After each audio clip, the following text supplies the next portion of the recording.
Hi, welcome or welcome back to my channel. So, it's time for another reading check-in. I have 3 books with me, and before I begin, you might notice that my voice is a little bit different, and that is because I'm a little bit under the weather right now. But I hope that this will give you a slightly different experience vocally. Anyway, I'm really excited to be talking about these 3 books because they are pretty nice books. So yeah, I'm gonna start with the first one. It is Pat Barker's Regeneration, and this book was one of the books that I selected for my Mental Health May TBR, which was a readathon organized by Kim of MIDDLEoftheBookMARCH and also Marilyn Maya Mendoza. And after I finished reading this book, I thought it was such an apt book for this readathon because I really loved the way that it dealt with mental health issues in a way that was sort of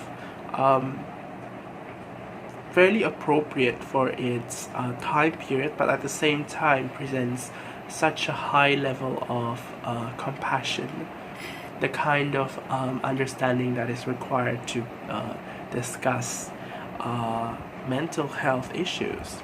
So in Regeneration, the story is set during the time of World War I. It is set in England, in a war hospital called Craig Lockhart War Hospital, where a psychiatrist named William Rivers is treating a few shell-shocked soldiers. And some of those soldiers, some of the patients, they can be considered as the protagonists of this book. Now, what's interesting about this is that the psychiatrist himself, William Rivers, he was an actual person. And some of the patients that he treated at the war hospital, including Siegfried Sassoon and also Wilfred Owen, they were actual people as well. They were poets and writers. So you may recognize their names as well. So this book is kind of interesting in the sense that it is a fictionalized account of some actual people in the World War I era. And this book also includes one fictional character as its protagonist named Billy Pryor, who is a soldier who initially has this issue of mutism.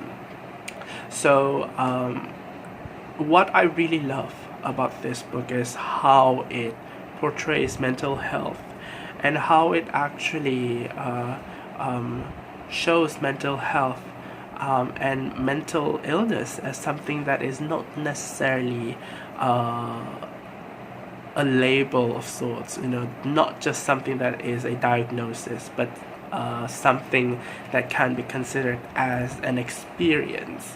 And so the way this book portrays mental health, especially the mental illness, the mental health conditions of the patients in the hospital, from there we get to learn more about the characters. We get to dive deeper into what motivates them, into what drives them as characters, and at the same time, with their in their interactions with the psychiatrist William Rivers, we also get to learn more about the character of William Rivers as well.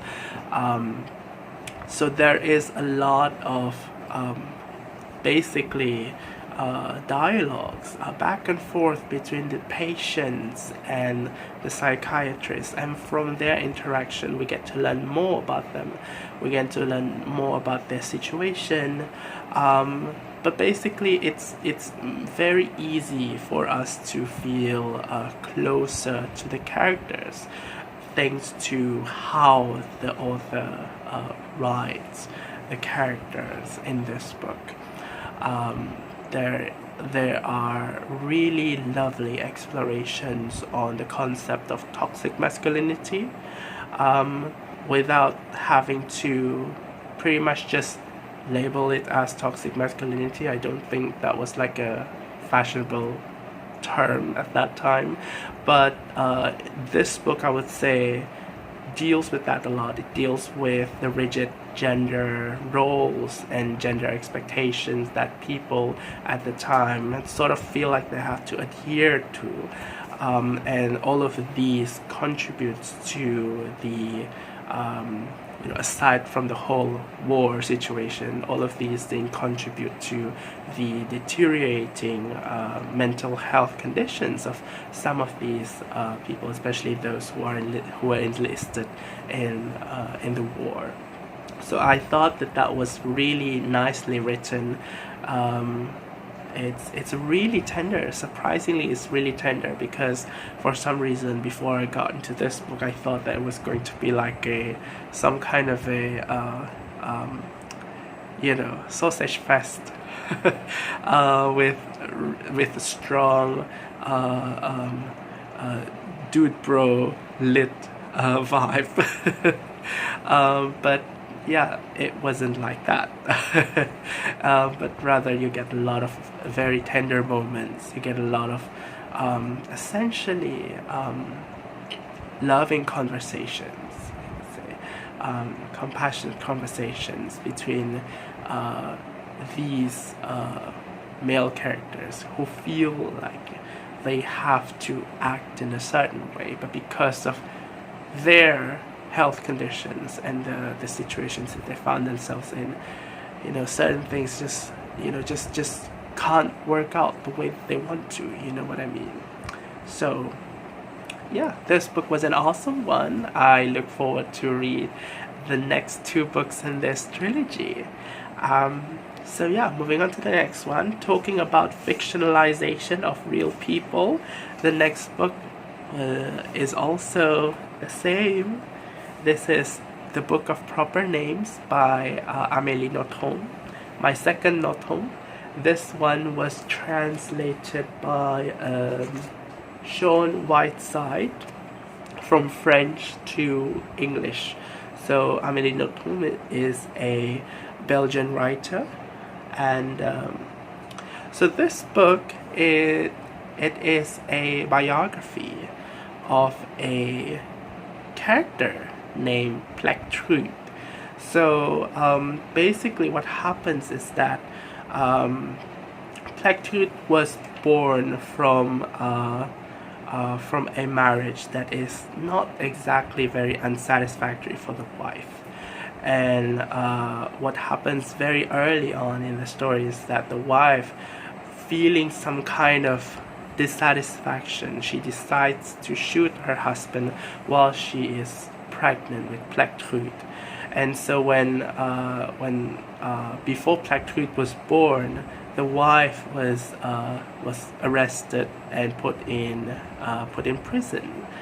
And it is in prison that Plectrude was born, and later on that woman, the mom, commits suicide, and so Plectrude is being taken care of by her aunt, her mom's sister, named Clémence. I think that's what her name was. And so after she is taken care by her aunt, Plectrude is sort of being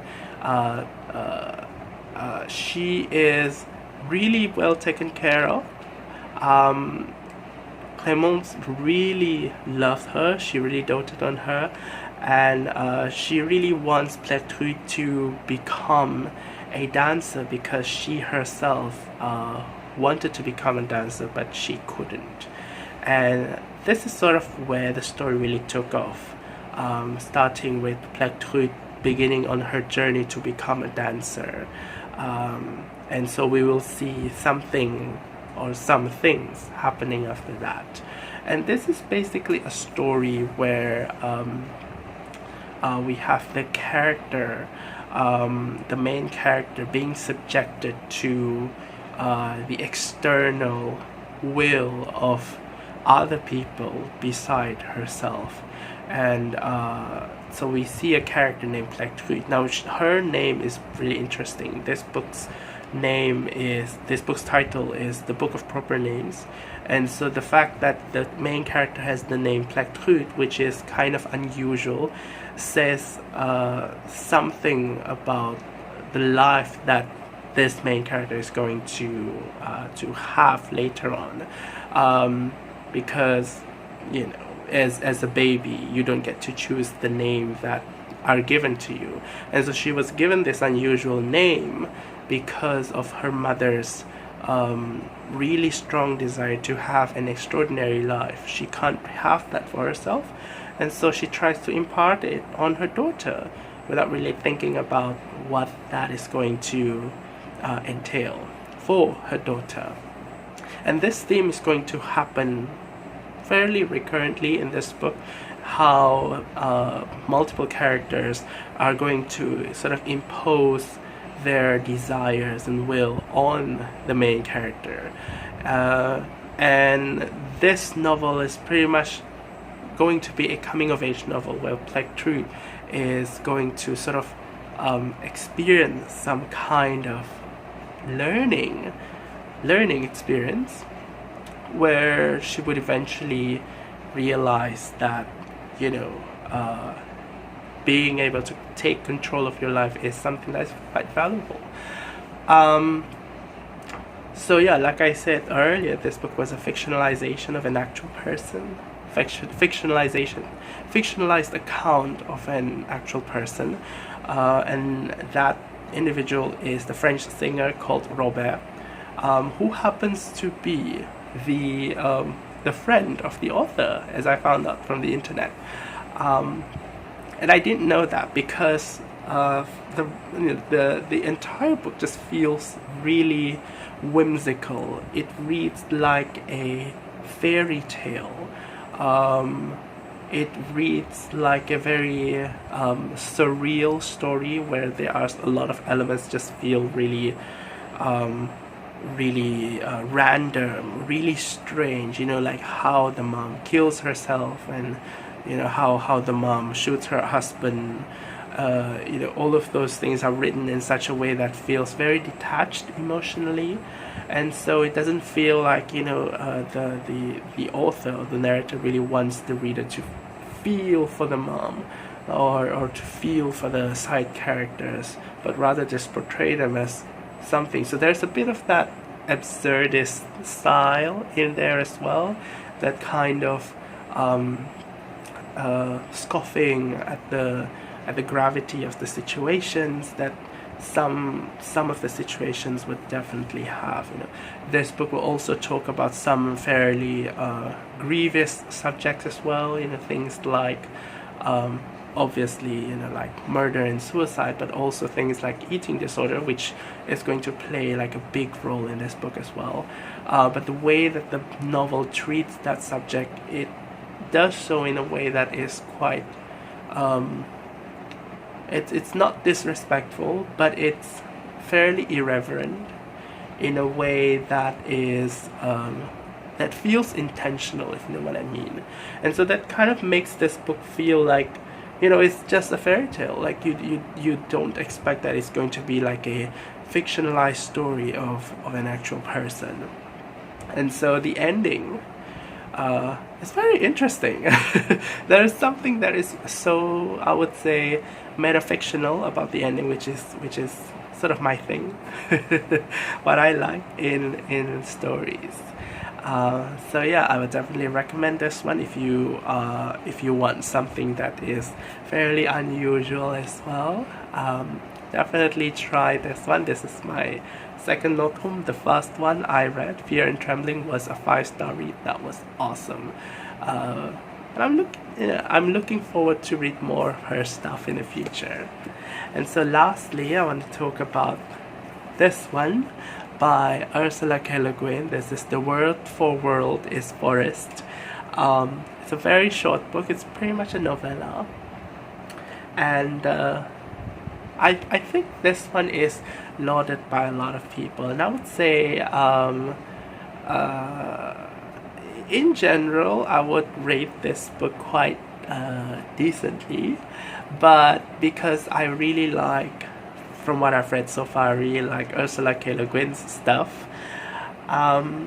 This one is probably not her best.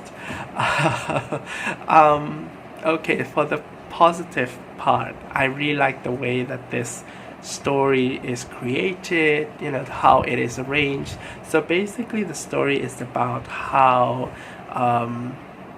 a group of natives on a planet, and these natives call themselves Athsheans. They are physiologically different from Terran or Earth humans in that they are a bit shorter in stature, and they have fur on their bodies. But they have their own culture, they have their own society, and they live on this planet which is filled with lush forest, and their life is pretty much revolved around the forest. Basically, trees are essential to their lives. And so the humans from Earth come and colonize this planet because the humans want the trees, obviously. And so certain parts of the planet are being colonized by humans, and they also have some of the native Asian populations as indentured servants working for them. And eventually this inspires the Athsheans to revolt against the humans. So they start out, for a long time, when they have been living alone, they are a peace-loving group. They don't really fight with each other with using violence. Basically, they would sing with each other. They would have singing contests with each other, which is kind of interesting. But because after they start to revolt against humans, they begin to use violence, and while they are able to sort of use this new method to fight their oppressors, it also comes with a cost, and that now their society is being introduced to a new sinister concept, and that is violence and murder. So it's a really interesting book with Ursula K. Le Guin's usual anthropological dissection of a culture. And I really like how those elements, are being tied up together with the characterizations, with the story's plot, and also the setting. They're all knit very well together. So yeah, it's a decently written book. I think it's really it's quite interesting in terms of the concept, how the book is concluded. All of it is nice. All that being said, I don't really like the tone of this book, which feels kind of heavy-handed, a little bit preachy at sometimes. It does feel kind of angry, and when if the edition that you have, if you happen to have this book, if it has the introduction by the author herself, you would learn that even the author herself didn't really like that tone of the book, because she wrote this book while she was sort of an angry person as well. But yeah, the tone itself was not really working for me. It just felt like a little bit too forced, a little bit too on the nose, if you know what I mean. It's so not subtle. Compared to The Left Hand of Darkness, for example, I really liked that one. That one was a little bit more complex. It was a little bit more subtle. It's a little bit more graceful in how it navigates its ideas and its messaging. this one, the messaging just pretty much hit you like a truck. So yeah, as a whole, I think this is a good novel, but then again, you know, judging by her standard, this awesome author's standard, I would say, you know, it wasn't her best. Anyway, those are all the books I would like to talk about here in this video. Let me know if you guys have read any wonderful books, or if you have read any abysmal books. Those are interesting as well. You know, it would be kind of interesting to hear you guys rant about certain books in the comment section below. But yeah, anything you guys want to say, what's your experience like this week, you know, what fun stuff have you been doing, yeah, anything, let me know in the comments below, and I'll see you guys in the next video. So until then, take care, thanks for watching, and bye.